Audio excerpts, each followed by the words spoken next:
आप सभी का आदर्श एकेडमी में स्वागत है। आज हम क्लास 10 का आपदा प्रबंधन का आपदा काल में वैकल्पिक संचार व्यवस्था के बारे में आप लोगों को पढ़ाने जा रहा हूँ। तो आइए हम लोग शुरू करें। हैम रेडियो क्या है? हैम रेडियो का नाम जो है इसके 3 आविष्कारों पे पड़ा है, जैसे हटच हो गया, आर्मस्ट्रांग हो गया और मार्कोनी के नाम पे पड़ा है। इसका जो उद्देश्य होता है हैम रेडियो का, मुसीबत के समय सहायता करना है, इसलिए इसे हेल्प ऑल मैनकाइंड भी कहा जाता है। इसे हम एमेच्योर रेडियो भी कहते हैं।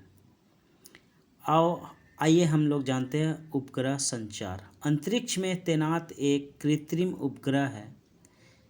आधुनिक संचार उपग्रह भू स्थिर कक्ष, मोलनीय कक्ष, अन्य दीर्घवृत्ताकार कक्ष और पृथ्वी के निचले जैसे कि ध्रुवीय और गैर ध्रुवीय कक्ष सहित विभिन्न प्रकार के परिक्रमा पथों का उपयोग करते हैं। प्राकृतिक आपदा में उपयोग होने वाले वैकल्पिक संचार माध्यम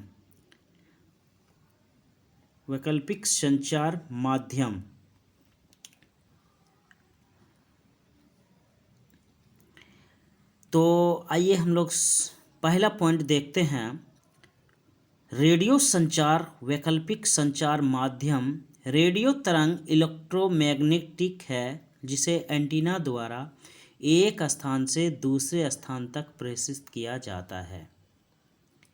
दूसरा पॉइंट है कि रेडियो तरंग निम्न, उच्च और अत्यधिक उच्च फ्रीक्वेंसी की हो सकती है।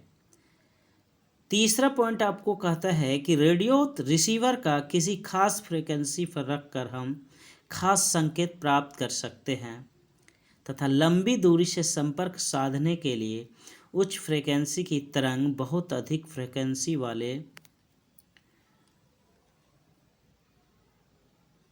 तरंगों का प्रयोग हम कम दूरी के लिए करते हैं। अब आते हैं नेक्स्ट पॉइंट। संचार व्यवस्था के बाधित होने का प्रमुख कारण क्या है? पहला कारण क्या है कि केबल को टूट जाना। दूसरा का बिजली आपूर्ति का बाधित होना। तीसरा के संचार भवनों के ध्वस्त होने पर संचार यंत्रों का क्षतिग्रस्त हो जाना।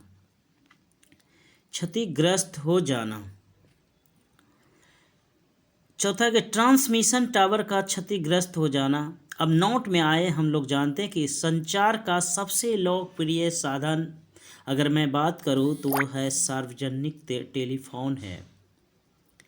लेकिन अगर मैं वर्तमान की बात करूं तो मोबाइल हो जाएगा, यानी मोबाइल हो गया है। तो इसी के साथ आज का टॉपिक को हम यहीं पे समाप्त करते हैं। अगर आप लोग मेरे चैनल पे नए हैं तो लाइक, शेयर और सब्सक्राइब करना ना भूलें। Thank you. जय हिंद, जय भारत। ओके।